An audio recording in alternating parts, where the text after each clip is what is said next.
Good morning, students. Welcome to economics classes. Today we will going to continuing the discussion of India as a developing economy, their characteristics. In the last period, we were discussed about three main characteristics of the India as a developing economy. Today we will going to start with the fourth one, that is sectoral contribution of GDP. sectoral contribution of GDP. ವಿದ್ಯಾರ್ಥಿಗಳೇ, ಇವತ್ತಿನ ದಿವಸ ನಾವು ಭಾರತ ಒಂದು ಅಭಿವೃದ್ಧಿಶೀಲ ರಾಷ್ಟ್ರ, ಅದಕ್ಕೆ ಕೆಲವೊಂದು ಲಕ್ಷಣಗಳಿದ್ದಾವೆ. ಅವುಗಳನ್ನು ನಾವು ಹಿಂದಿನ ಕ್ಲಾಸ್ನಲ್ಲೇ ಪ್ರಾರಂಭ ಮಾಡಿದ್ದೀವಿ. ಮೂರು ಮುಖ್ಯವಾಗಿರ್ತಕ್ಕಂಥ ಲಕ್ಷಣಗಳನ್ನು ಹಿಂದಿನ ಕ್ಲಾಸ್ನಲ್ಲಿ ಡಿಸ್ಕಸ್ ಮಾಡಿದ್ದೀವಿ ಅಥವಾ ಚರ್ಚೆ ಮಾಡಿದ್ದೀವಿ. ಈ ಒಂದು ಕ್ಲಾಸ್ನಲ್ಲಿ ನಾವು ಅವುಗಳ ಒಂದು ಮುಂದುವರಿದ ಭಾಗವನ್ನೇ, ಅಂದರೆ ಭಾರತ ಒಂದು ಅಭಿವೃದ್ಧಿಶೀಲ ರಾಷ್ಟ್ರ, ಅದಕ್ಕೆ ವಿಶದೀಪಡಿಸುವಂಥ ಅಂಶಗಳು ಅಥವಾ ಲಕ್ಷಣಗಳನ್ನು ಮುಂದುವರಿಸೋಣ. ಇವತ್ತಿನ ಕ್ಲಾಸ್ನಲ್ಲಿ ನಾಲ್ಕನೇದು ಯಾವುದು ಅಂತ ಕೂಡ ಹೇಳಿದರೆ ಸೆಕ್ಟ್ರಲ್ ಕಾಂಟ್ರಿಬ್ಯೂಷನ್ ಆಫ್ GDP ಅಂತ ಕೂಡ ಹೇಳ್ತೀರಿ.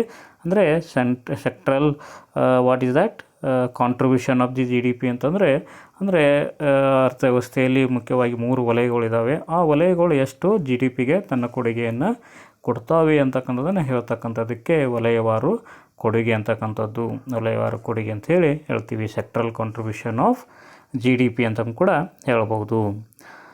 Another important change that has taken place in change in the sectoral contribution ಏನಂತಕ್ಕಂಥದ್ದು, ಇನ್ನೊಂದು ಮುಖ್ಯವಾಗಿರ್ತಕ್ಕಂಥ ಒಂದು ಬದಲಾವಣೆ ಕಂಡು ಬಂತು ಅಂತ ಕೂಡ ಹೇಳಿದರೆ ಭಾರತದ ಅರ್ಥವ್ಯವಸ್ಥೆಯಲ್ಲಿ, ಅಂತಂದರೆ ಭಾರತ ಒಂದು ಅಭಿವೃದ್ಧಿಶೀಲ ಆಗಲಿಕ್ಕೆ ಅಂತ ಕೂಡ ಹೇಳಿದರೆ another important change that has taken place is change in the sectoral contribution to GDPಗೆ ಕೊಡುವಂಥ ವಲಯವಾರು ಕೊಡುಗೆಯಲ್ಲಿ ಬದಲಾವಣೆ ಕಂಡು ಬಂತು. ಅದು ಮುಖ್ಯವಾಗಿರ್ತಕ್ಕಂಥ ಒಂದು ಕೊಡುಗೆ ಅಂಥೇಳಿ ಹೇಳಬಹುದು.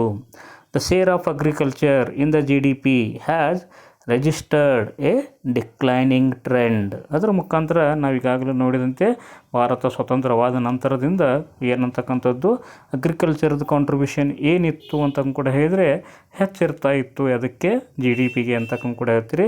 ಆದರೆ ಏನಂತಕ್ಕಂಥ ಕೂಡ ಹೇಳ್ತಕ್ಕಂಥದ್ದು ವರ್ಷಗಳು ಕಳೆದಂತೆ ಏನಂತಕ್ಕಂಥದ್ದು 6 ದಶಕಗಳ ನಂತರ ಏನಂತಕ್ಕಂಥ ಕೂಡ ಹೇಳಿದರೆ the share of the GDP or share of the agriculture in the GDP has registered a declining trend. ಅಂದರೆ ಕಡಿಮೆ ಪ್ರಮಾಣದ ಕೊಡುಗೆಯನ್ನು ಕೊಡುವಂಥ ವ್ಯವಸ್ಥೆ ನಿರ್ಮಾಣ ಆಗಿದೆ ಇವತ್ತಿಂದ ಅಂತಕ್ಕಂಥ ಕೂಡ ಹೇಳ್ತೀವಿ. ಅಂದರೆ ಅರ್ಥ ಏನು ಅಂತಕ್ಕಂಥ ಕೂಡ ಹೇಳಿದರೆ ಅಗ್ರಿಕಲ್ಚರಲ್ದು ಏನಂತಕ್ಕಂಥದ್ದು ಡಿಪೆಂಡೆನ್ಸಿ ಅಥವಾ ಅದರ ಕಾಂಟ್ರಿಬ್ಯೂಷನ್ ಕಡಿಮೆ ಆಗೋದ್ರ ಮುಖಾಂತರ ಏನಂತಕ್ಕಂಥದ್ದು ದೇಶ ಅಭಿವೃದ್ಧಿ ಆಗ್ತಾ ಇದೆ ಅಂತಕ್ಕಂಥದ್ದನ್ನು ಹೇಳ್ಬೋದು ಅಂತಕ್ಕಂಥದ್ದು.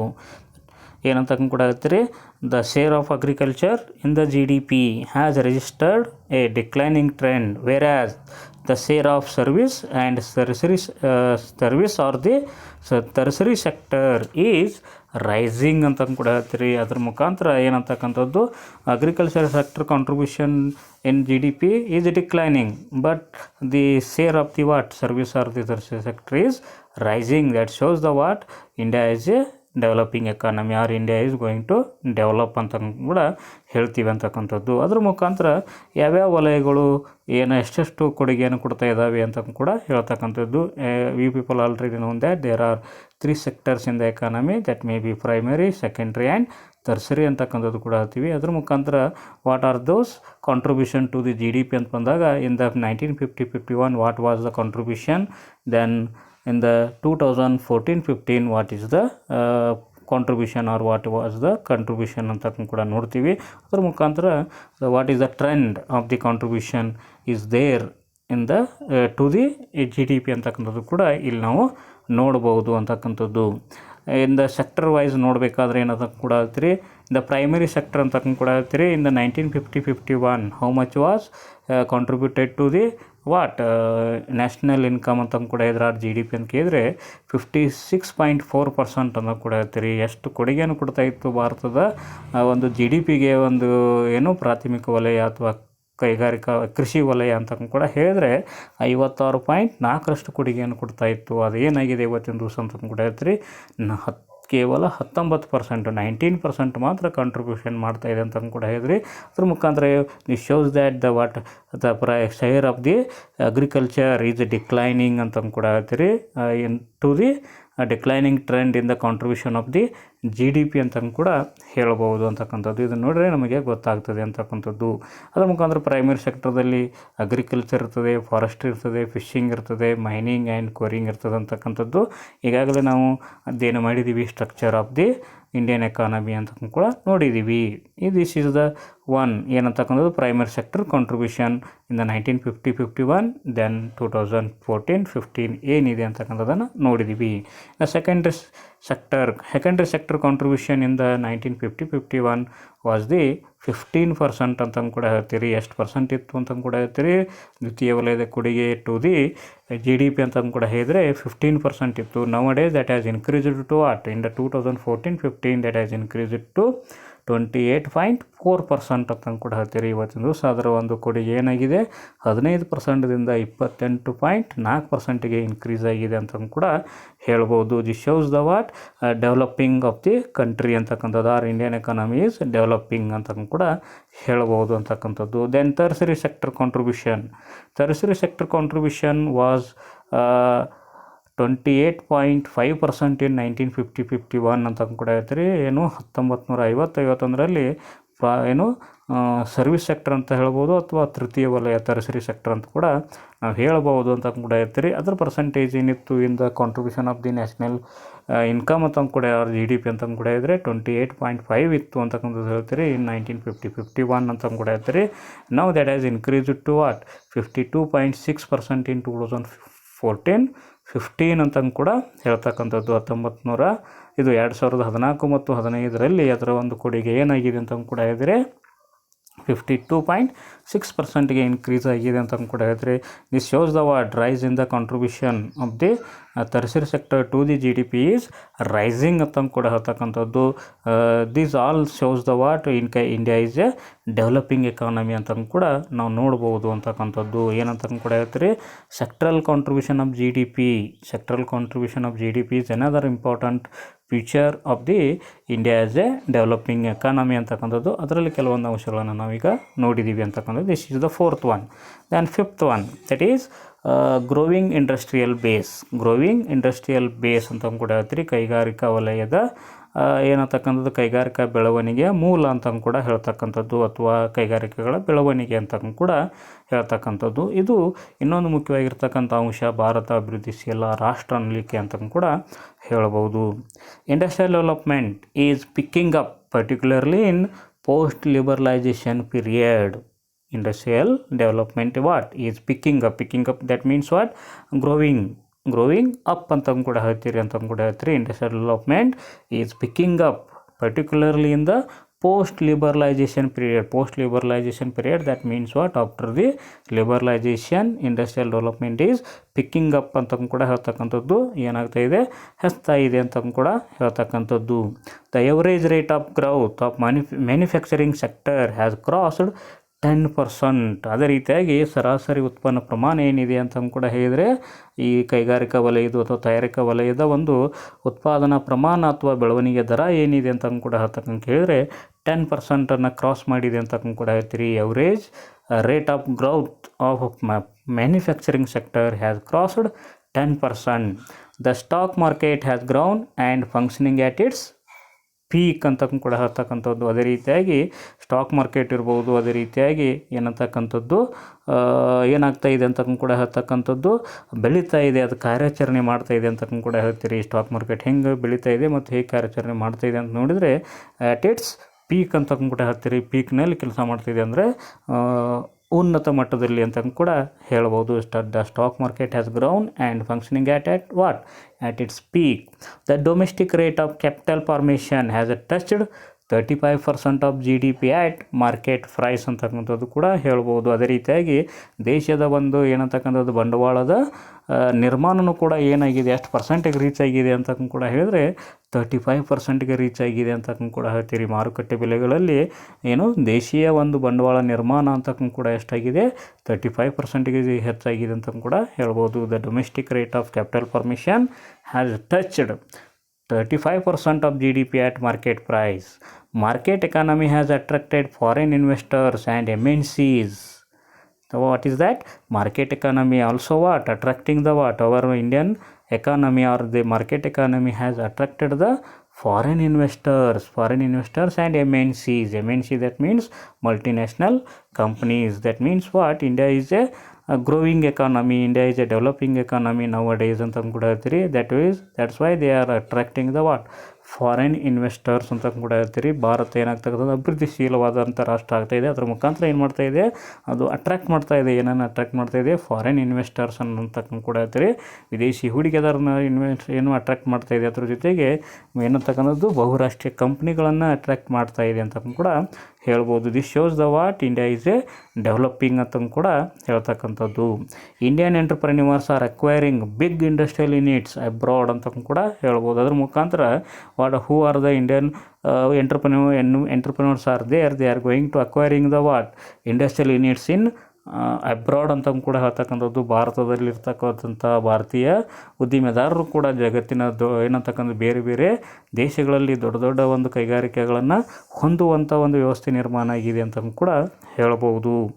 On the eve of independence, we had a few basic and capital goods industries. ಅದರ ಮುಖಾಂತರ ನಾವು ಈಗಾಗಲೇ ಹೇಳಿದಂತೆ ಭಾರತ ಸ್ವತಂತ್ರ ಸಂದರ್ಭದಲ್ಲಿ ಭಾರತದಲ್ಲಿ ಎಂಥ ಕೈಗಾರಿಕೆಗಳು ಇದ್ದು ಅಂತ ಕೂಡ ಹೇಳಿದ್ರೆ few basic and capital goods ಇಂಡಸ್ಟ್ರೀಸನ್ನು ನೋಡ್ತಾ ಇದ್ದೀವಿ ನಾವು. ಕೆಲವು ಏನಂತಕ್ಕಂಥದ್ದು ಮೂಲಭೂತವಾಗಿರ್ತಕ್ಕಂಥ ಮತ್ತು ಬಂಡವಾಳ ಸರಕುಗಳ ಒಂದು ಕೈಗಾರಿಕೆಗಳು ನೋಡ್ತಾ ಇದ್ದೀವಿ.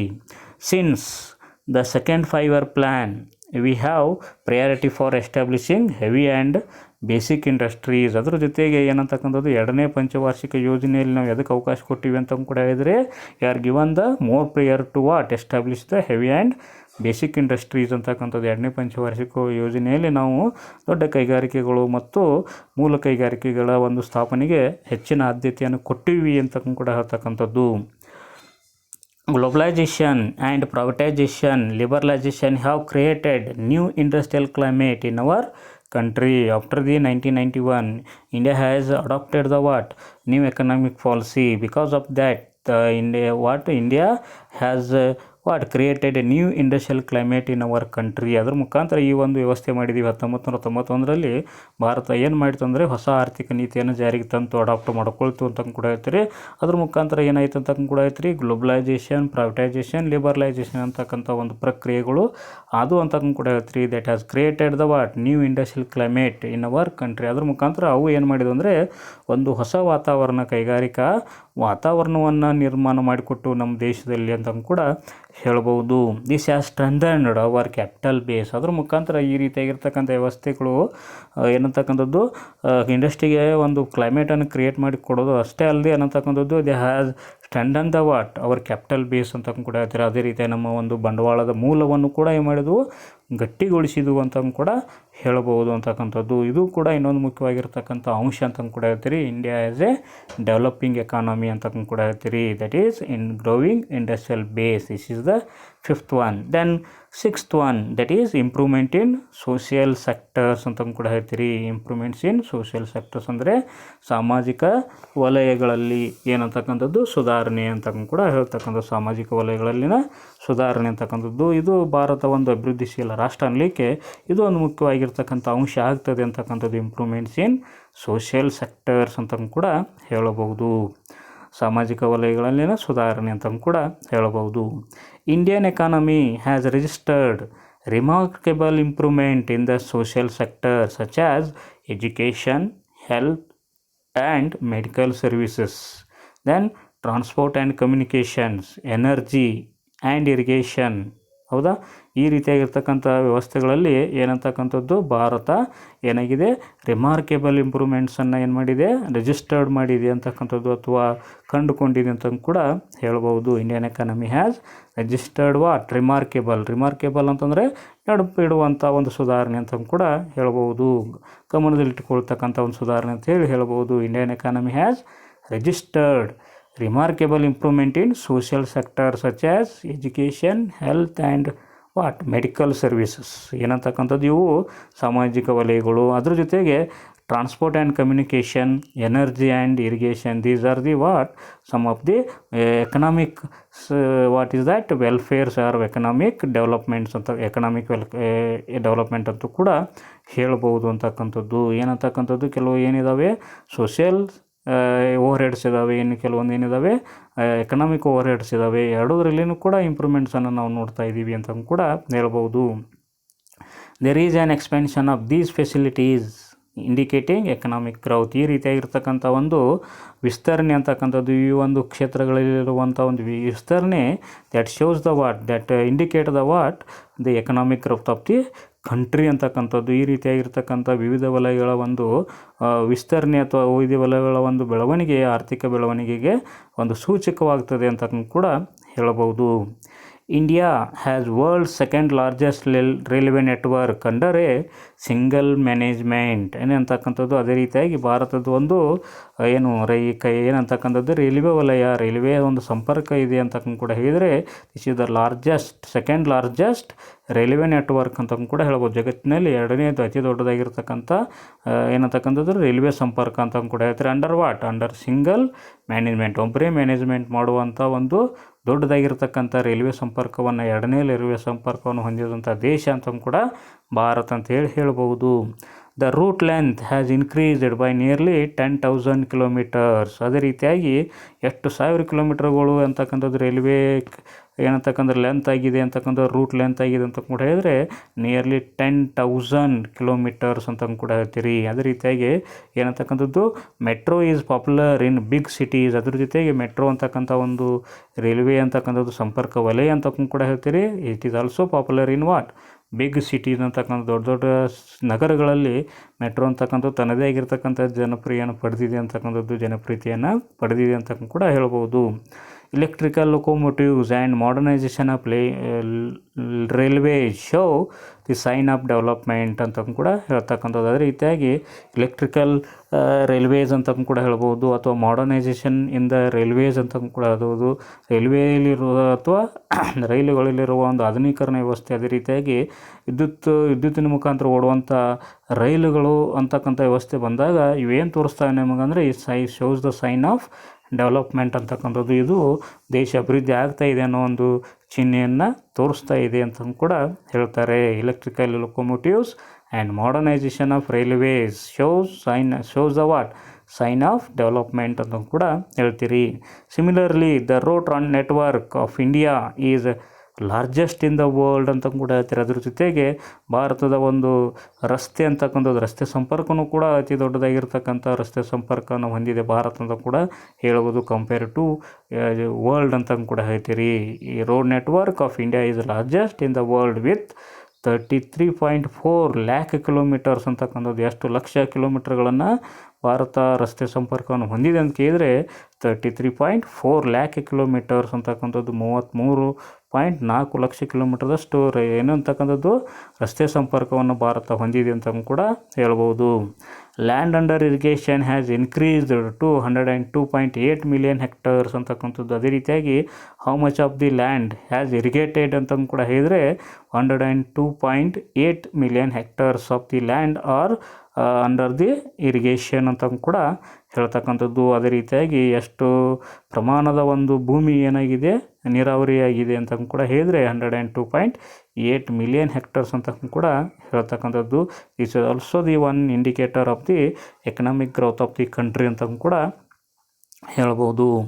Educational facilities have enormously increased. ಅದೇ ರೀತಿಯಾಗಿ ಏನಕ್ಕಂತಕ್ಕಂಥದ್ದು ಶೈಕ್ಷಣಿಕ ಸೌಲಭ್ಯಗಳು ಕೂಡ ದೊಡ್ಡ ಪ್ರಮಾಣದಲ್ಲಿ ಹೆಚ್ಚಾಗಿದ್ದಾವೆ ಅಂತ ಕೂಡ ಹೇಳ್ತಕ್ಕಂಥದ್ದು. The number of the educational institutions has doubled ಅಂತ ಕೂಡ ಹೇಳ್ತೀರಿ. ಅದಕ್ಕೆ ಏನಂತಕ್ಕ ಶೈಕ್ಷಣಿಕ ಸಂಸ್ಥೆಗಳು ಇವತ್ತಿನ ದಿವಸ ದುಪ್ಪಟ್ಟಾಗಿದ್ದಾವೆ ಅಂತ ಕೂಡ ಹೇಳ್ಬೋದು. Number of the teachers has increased by 4 times and literacy rate has touched 74.04 as per the what is that 2011 census ಅಂತ ಕೂಡ ಹೇಳ್ಬೋದು. ಏನಂತ ಕೂಡ ಹೇಳ್ತೀರಿ the number of the education institutions has doubled ಅಂತ ಕೂಡ ಹೇಳ್ತೀರಿ, ಡಬಲ್ ಆಗಿದ್ದಾವೆ. ಅದ್ರ ಜೊತೆಗೆ number of the teachers increased by 4 times ಅಂತಕ್ಕಂಥದ್ದು. ಅದೇ ರೀತಿಯಾಗಿ ಶಿಕ್ಷಕರ ಸಂಖ್ಯೆ ಏನಾಗಿದೆ 4 ಪಟ್ಟು ಹೆಚ್ಚಾಗಿದೆ ಅಂತಕ್ಕಂಥದ್ದು. And the what is literacy rate has touched the what 74.04 0.04% ಇನ್ 2011 ಅಂತಂದು ಕೂಡ ಹೇಳ್ತಕ್ಕಂಥದ್ದು. Against the what 18.33% in the 1951 ಅಂತಂದು ಕೂಡ ಹೇಳ್ಬೋದು. 1951ರಲ್ಲಿ ಕೇವಲ ಎಷ್ಟು ಸಾಕ್ಷರತೆಯ ಪ್ರಮಾಣ ಭಾರತದಲ್ಲಿ ಇತ್ತು ಅಂತ ಕೇಳಿದರೆ 18.33 ಇತ್ತು. Nowadays that has increased to what according to 2011 in India how much was the literacy rate ಅಂತಂದು ಕೂಡ ಹೇಳಿದರೆ 17.04% ಅಂತಂದು ಕೂಡ ಹೇಳ್ಬೋದು. Health and medical facilities has improved. ಅದೇ ರೀತಿಯಾಗಿ ಹೆಲ್ತ್ ಮತ್ತು ಮೆಡಿಕಲ್ ಫೆಸಿಲಿಟೀಸ್ ಕೂಡ ಏನಾಗಿದ್ದಾವೆ, ಇಂಪ್ರೂವ್ ಆಗಿದ್ದಾವೆ ಅಂತಂದು ಕೂಡ ಹೇಳ್ತೀರಿ. The number of the doctors has increased nearly 10 times. ಅದೇ ರೀತಿಯಾಗಿ ಡಾಕ್ಟರ್ ಸಂಖ್ಯೆಗಳು ಏನಾಗಿದೆ ಅಂತಂದು ಕೂಡ ಹೇಳ್ತೀರಿ, that has increased nearly about what nearly 10 times ಅಂತಕ್ಕಂಥ 10 ಪಟ್ಟು ಡಾಕ್ಟರ್ಗಳ ಸಂಖ್ಯೆ, ವೈದ್ಯರ ಸಂಖ್ಯೆ ಹೆಚ್ಚಾಗಿದೆ. The number of the hospitals and bed population ratio has improved considerably. ಅದೇ ರೀತಿಯಾಗಿ ಈ ಹಾಸ್ಪಿಟಲ್ ಸಂಖ್ಯೆಗಳು, ಅದೇ ರೀತಿಯಾಗಿ ಬೆಡ್ ಪಾಪ್ಯುಲೇಷನ್ ರೇಷಿಯೋ ಅಂತಕ್ಕಂಥ ಕೂಡ ಹೇಳ್ತೀರಿ, ಜನಸಂಖ್ಯೆ ಮತ್ತು ಹಾಸಿಗೆಗಳ ಒಂದು ಅನುಪಾತನೂ ಕೂಡ ಗಮನಾರ್ಹ ಪ್ರಮಾಣದಲ್ಲಿ ಏನಾಗಿದೆ, ಸುಧಾರಣೆ ಆಗಿದೆ ಅಂತ ಕೂಡ ಹೇಳ್ಬೋದು. Though India is facing energy crisis, there is improvement in the installed capacity. ಅದೇ ರೀತಿಯಾಗಿ ಏನಂತಕ್ಕಂಥದ್ದು ಭಾರತ ಎತ್ತರಲ್ಲಿ ಸಮಸ್ಯೆಯನ್ನು ಎದುರಿಸ್ತಾ ಇದೆ, ಎನರ್ಜಿಯಲ್ಲಿ ಶಕ್ತಿಯಲ್ಲಿ ಸಮಸ್ಯೆಯನ್ನು ಎದುರಿಸ್ತದೆ. ಆದರೂ ಕೂಡ ನಾವು ಏನು ಮಾಡಿದ್ದೀವಿ, ಈ ಒಂದು ಎನರ್ಜಿಯನ್ನು ಉತ್ಪಾದನೆ ಮಾಡುವಂಥ, ಶಕ್ತಿಯನ್ನು ಉತ್ಪಾದನೆ ಮಾಡುವಂಥ ಒಂದು ವ್ಯವಸ್ಥೆಯನ್ನು, ಘಟಕಗಳನ್ನು ಇನ್ಸ್ಟಾಲ್ ಮಾಡೋದರಲ್ಲಿ ಇಂಪ್ರೂವ್ಮೆಂಟನ್ನು ಮಾಡಿದ್ದೀವಿ ಅಂತ ಕೂಡ ಹೇಳ್ಬೋದು, ಸುಧಾರಣೆಯನ್ನು ಮಾಡಿದ್ದೀವಿ ಅಂತ ಕೂಡ ಹೇಳ್ಬೋದು. It has increased to 3,05,162 as on March 2016 as against the 2,300 megawatt in 1951. ಏನಂತ ಕೂಡ ಹೇಳ್ತಾರೆ, ನಾವು ಇನ್ಸ್ಟಾಲ್ಡ್ ಕೆಪಾಸಿಟಿ ಏನಿದೆ ಅಂತ ಕೂಡ ಹೇಳ್ತೀರಿ. ಇಂದ ಎನರ್ಜಿ ಅಂತಕ್ಕಂಥದ್ದು, ಎನರ್ಜಿ ಡೆವಲಪ್ಮೆಂಟ್ ಅಂತ ಕೂಡ ಹೇಳ್ತಕ್ಕಂಥದ್ದು, ಆರ್ ಎನರ್ಜಿ ಪ್ರೊಡಕ್ಷನ್ ಅಂತ ಕೂಡ ಹೇಳಿದರೆ, in 1951 there was only 2,300 megawatt. Nowadays that has increased to 3,05,162 megawatt ಅಂತ ಕೂಡ ಹೇಳ್ತಕ್ಕಂಥದ್ದು. It shows the what another one good indicator for the economic development of the country or growth of the economy in the country ಅಂತ ಕೂಡ ಹೇಳ್ಬೋದು. This is about the improvement in the social sectors as well as the economic sectors ಅಂತ ಕೂಡ ಹೇಳ್ಬೋದು. This is the 6th one. Then 7th one, what is that? Banking and financial sectors. Banking and financial sectors, ಬ್ಯಾಂಕುಗಳು ಮತ್ತು ಹಣಕಾಸಿನ ವಲಯ ಅಂತ ಕೂಡ ನಾವು ಹೇಳ್ತೀವಿ. ಇದರಲ್ಲಿಯೂ ಕೂಡ ಸಾಕಷ್ಟು ಸುಧಾರಣೆ ಆಗಿದೆ. ಅದರ ಮುಖಾಂತರ ಭಾರತ ಏನಾಗಿದೆ, ಅಭಿವೃದ್ಧಿಯನ್ನು ಹೊಂದುತ್ತಾ ಇದೆ ಅಂತಕ್ಕಂಥ ವ್ಯವಸ್ಥೆಯನ್ನು ನಾವಿಲ್ಲಿ ನೋಡ್ಬೋದು ಅಂತ ಕೂಡ ಹೇಳ್ತೀರಿ. ಏನಂತ ಕೂಡ ಹೇಳ್ತೀರಿ, banking and financial sector. Finance is the lifeblood of an economy. ಅದೇ ರೀತಿಯಾಗಿ ಒಂದು ಯಾವುದೇ ಅರ್ಥವ್ಯವಸ್ಥೆ ಇರ್ಬೋದು, ಆ ಅರ್ಥವ್ಯವಸ್ಥೆ ಜೀವಾಳ ಯಾವುದಂದರೆ ಹಣಕಾಸು ಅಂತಕ್ಕಂಥ ಪಾಯಿಂಟನ್ನು ನೆನಪಿಟ್ಕೊಡ್ರಿ. No economic system can develop without a sound banking and financial sector. ಯಾವುದೇ ಅರ್ಥವ್ಯವಸ್ಥೆ ಇರ್ಬೋದು, ಏನಂತ ಕೂಡ ಹೇಳ್ತಕ್ಕಂಥದ್ದು, ಅದು ಏನಂತಕ್ಕಂಥದ್ದು ಒಂದು ಬ್ಯಾಂಕಿನ ವ್ಯವಸ್ಥೆ ಅಥವಾ ಹಣಕಾಸಿನ ವಲಯ ಇಲ್ಲದೆ ಬೆಳೀಲಿಕ್ಕೆ ಸಾಧ್ಯನೇ ಇಲ್ಲ ಅಂತಕ್ಕಂಥದ್ದು ಕೂಡ ಹೇಳ್ತಕ್ಕಂಥದ್ದು. No economic system can develop without a sound banking system and financial sector ಅಂತ ಕೂಡ ಹೇಳ್ತಕ್ಕಂಥದ್ದು. ಏನಂತಕ್ಕಂಥದ್ದು, ಹಣಕಾಸಿನ ವಲಯ ಅಥವಾ ಬ್ಯಾಂಕುಗಳ ವ್ಯವಹಾರ ಇಲ್ಲದೇ ಒಂದು ಯಾವುದೇ ಅರ್ಥವ್ಯವಸ್ಥೆ ಬೆಳೀಲಿಕ್ಕೆ ಸಾಧ್ಯ ಇಲ್ಲ ಅಂತ ಕೂಡ ಹೇಳ್ತಕ್ಕಂಥದ್ದು. There was the dominance of the private sector in the this field ಅಂತ ಕೂಡ ಹೇಳ್ತೀರಿ. ಅದರ ಜೊತೆಗೆ ಈ ಪ್ರಾರಂಭದಲ್ಲಿ ಅಥವಾ ಸ್ವತಂತ್ರ ಸಂದರ್ಭದಲ್ಲಿ ಯಾರು ಈ ಒಂದು ಕ್ಷೇತ್ರದಲ್ಲಿ ಡಾಮಿನೆಂಟ್ ಆಗಿದ್ದರು ಅಂತ ಕೂಡ ಹೇಳ್ತೀರಿ, ಪ್ರಭುತ್ವವನ್ನು ಹೊಂದಿದ್ರು ಅಂತ ಕೂಡ ಹೇಳಿದರೆ ಪ್ರೈವೇಟ್ ಪೀಪಲ್ ಅಂತ ಕೂಡ ಹೇಳ್ತಕ್ಕಂಥದ್ದು. ಇನ್ 1949 the reserve bank of India was nationalised making it's supreme banking authority. ಅದರ ಮುಖಾಂತರ 1949ರಲ್ಲಿ ಏನು ಮಾಡ್ತೀವಿ ನಾವು, ರಿಸರ್ವ್ ಬ್ಯಾಂಕ್ ಆಫ್ ಇಂಡಿಯಾನ ಏನು ಮಾಡ್ತೀವಿ, ರಾಷ್ಟ್ರೀಕರಣ ಮಾಡ್ತೀವಿ. ಅದರ ಜೊತೆಗೆ ಇದಕ್ಕೆ ಸುಪ್ರೀಂ ಬ್ಯಾಂಕಿಂಗ್ ಅಥಾರಿಟಿಯನ್ನು ಕೊಡ್ತೀವಿ ಅಂತಕ್ಕಂಥದ್ದು. ಇದು ಬ್ಯಾಂಕುಗಳ ಬ್ಯಾಂಕ್ ಅಂತಕ್ಕಂಥದ್ದು ಅಥವಾ ಉನ್ನತ ಬ್ಯಾಂಕ್ ಅಂತಕ್ಕಂಥ ಸ್ಥಾನವನ್ನು ಕೊಡ್ತೀವಿ ಅಂತ ಕೂಡ ಹೇಳ್ತಾರೆ. That is central bank of our country with public ownership ಅಂತಕ್ಕಂಥದ್ದು. ಅದ್ರ ಜೊತೆಗೆ ಇದರ ಓನರ್ಶಿಪ್ ಯಾರ ಹತ್ರ ಇದೆ, ಸರ್ಕಾರದ ಹತ್ರ ಇದೆ. ಅದೇ ರೀತಿಯಾಗಿದೆ ಯಾವ ಬ್ಯಾಂಕ್ ಅಂತ ಹೇಳ್ತೀರಿ, ಸೆಂಟ್ರಲ್ ಬ್ಯಾಂಕ್ ಆಗಿ ಕಾರ್ಯ ಮಾಡ್ತದೆ ಅಂತ ಕೂಡ ಹೇಳ್ಬೋದು. In 1969 14 large commercial banks were nationalised. And 1980 another 6 banks were taken over by the government. ಅದೇ ರೀತಿಯಾಗಿ 1969ರಲ್ಲಿ 14 ಬ್ಯಾಂಕ್ಗಳನ್ನು ರಾಷ್ಟ್ರೀಕರಣ ಮಾಡ್ತಾರೆ. ಅದೇ ರೀತಿಯಾಗಿ 1980ರಲ್ಲಿ ಮತ್ತು 6 ಬ್ಯಾಂಕ್ಗಳನ್ನು ಏನು ಮಾಡ್ತೀವಿ ನಾವು taken over by the government ಅಂತಕ್ಕಂಥ ಸರ್ಕಾರ ತನ್ನ ಅಧೀನದಲ್ಲಿ ತೆಗೆದುಕೊಳ್ತಿದೆ. That means that also nationalised ಅಂತ ಕೂಡ ಹೇಳ್ತಕ್ಕಂಥದ್ದು.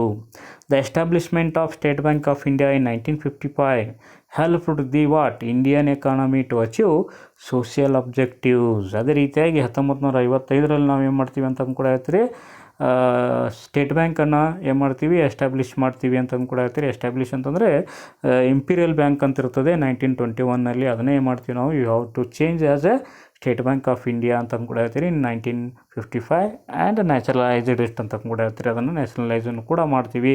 ಅದ್ರ ಮುಖಾಂತರ ಅದೇನು ಹೆಲ್ಪ್ ಮಾಡ್ತದೆ ಅಂತ ಕೂಡ ಹೇಳಿದರೆ helped the what Indian economy to achieve the social objectives, ಅಂದರೆ ಸಾಮಾಜಿಕ ಉದ್ದೇಶಗಳನ್ನು ಏರಲಿಕ್ಕೆ ಇದು ಸಹಾಯ ಮಾಡ್ತದೆ ಅಂತಕ್ಕಂಥದ್ದು ಕೂಡ ಹೇಳ್ಬೋದು.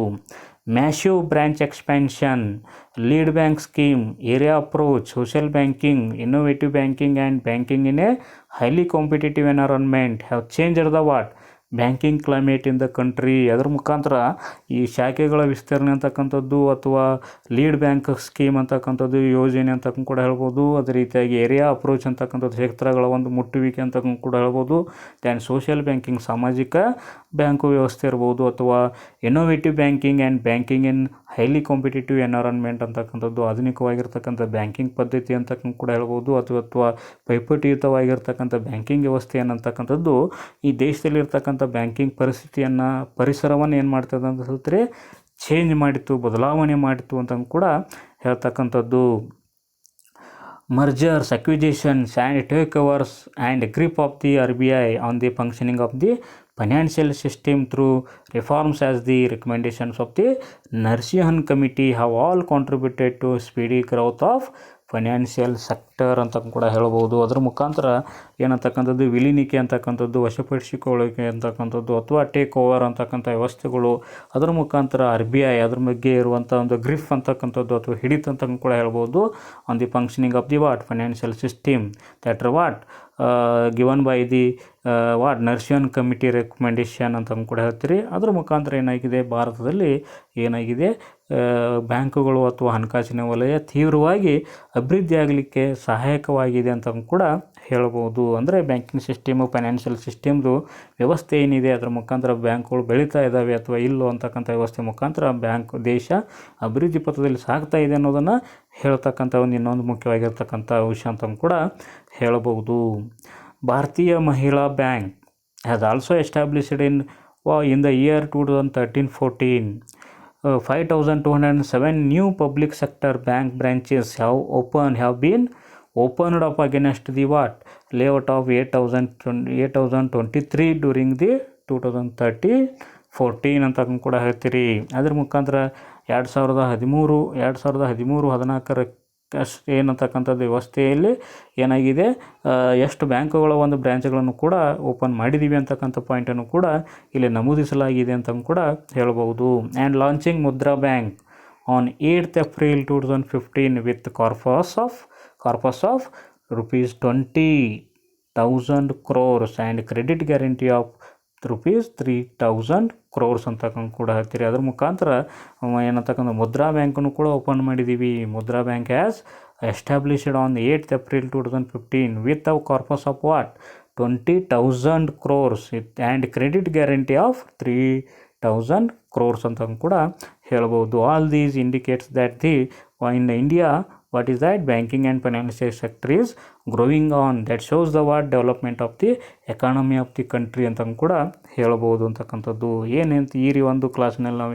ಎದ್ರ ಬಗ್ಗೆ ಅಧ್ಯಯನ ಮಾಡಿದ್ದೀವಿ ಅಂತ ಕೂಡ ಹೇಳಿದರೆ ಏನಂತಕ್ಕಂಥ ಸೋಷಿಯಲ್ ಸೆಕ್ಟರ್ ಕಾಂಟ್ರಿಬ್ಯೂಷನ್ ಅಂತಕ್ಕಂಥದ್ದು, or central contribution to GDP ಅಂತಕ್ಕಂಥದ್ದು, ವಲಯವಾರು ಕೊಡುಗೆ ಅಂತಕ್ಕಂಥದ್ದು, GDP ಏನೇನು ಯಾವ್ಯಾವ ಕ್ಷೇತ್ರಗಳು ಎಷ್ಟೆಷ್ಟು ಕೊಡುಗೆಯನ್ನು ಕೊಡ್ತಾ ಇದ್ದಾವೆ, ಕೃಷಿ ಎಷ್ಟು ಕೊಡ್ತಾ ಇದೆ, ಕೈಗಾರಿಕೆ ಎಷ್ಟು ಕೊಡ್ತಾ ಇದೆ, ಅಥವಾ ಸೇವಾ ವಲಯ ಎಷ್ಟು ಕೊಡ್ತಾ ಇದೆ, ಅವುಗಳ ಒಂದು ಪ್ರಮಾಣ ಏನಿದೆ ಅಂತ ಕೂಡ ನೋಡಿದ್ದೀವಿ. ಅದೇ ರೀತಿಯಾಗಿ ಭಾರತ ಭಾರತದಲ್ಲಿ ಕೈಗಾರಿಕೆಯ ಬೆಳವಣಿಗೆಯ ಮೂಲ ಯಾವುದು ಅಂತ ಕೂಡ ನೋಡಿದ್ದೀವಿ. ಅದೇ ರೀತಿಯಾಗಿ ಬಂಡವಾಳದ ನಿರ್ಮಾಣದ ಪ್ರಮಾಣ ಏನಿದೆ ಅಂತ ಕೂಡ ನೋಡಿದ್ದೀವಿ ಅಂತ ಕೂಡ ಅದ್ರ ಮುಖಾಂತರ ಏನಂತಕ್ಕಂಥದ್ದು ವ್ಯವಸ್ಥೆ ಏನಿದೆ ಅಥವಾ ಅನ್ನೋದ್ರ ಮುಖಾಂತರ ಭಾರತ ಅಭಿವೃದ್ಧಿ ಆಗ್ತಾ ಇದೆ, ಅಭಿವೃದ್ಧಿಶೀಲವಾಗಿದೆ ಅಂತಕ್ಕಂಥದ್ದನ್ನು ನೋಡ್ತೀವಿ. ಅದೇ ರೀತಿಯಾಗಿ improvements in social sectors and economic ಸೆಕ್ಟರ್ಸನ್ನು ಕೂಡ ನೋಡಿದ್ದೀವಿ ಅಂತಕ್ಕಂಥದ್ದು. That may be education, that may be health, that may be medical, that may be transport, communication, energy are some other are there ಅಂತ ಕೂಡ ಹೇಳ್ತೀರಿ. What is the development, that their contribution to the economic development of the country ಅಂತ ಕೂಡ ನಾವು ನೋಡಿದ್ದೀವಿ ಅಂತಕ್ಕಂಥದ್ದು. Then 7th one, that is the banking and financial sector. These are also important for the one country to develop, grow as a economic ಅಂತ ಕೂಡ ಹೇಳಲಿಕ್ಕೆ. ಒಂದು ದೇಶ ಆರ್ಥಿಕವಾಗಿ ಬೆಳೀಬೇಕಾದ್ರೆ ಈ ಒಂದು ವ್ಯವಸ್ಥೆಗಳಲ್ಲಿ ಬೇಕೇ ಬೇಕು ಅಂತ ಕೂಡ ಹೇಳ್ತೀರಿ. ಅದಕ್ಕೋಸ್ಕರ ನಾವು ಹೇಳಿದ್ವಿ finance is the lifeblood of the economy ಅಂತ ಕೂಡ ಹೇಳ್ತಕ್ಕಂಥದ್ದು. Okay, thank you.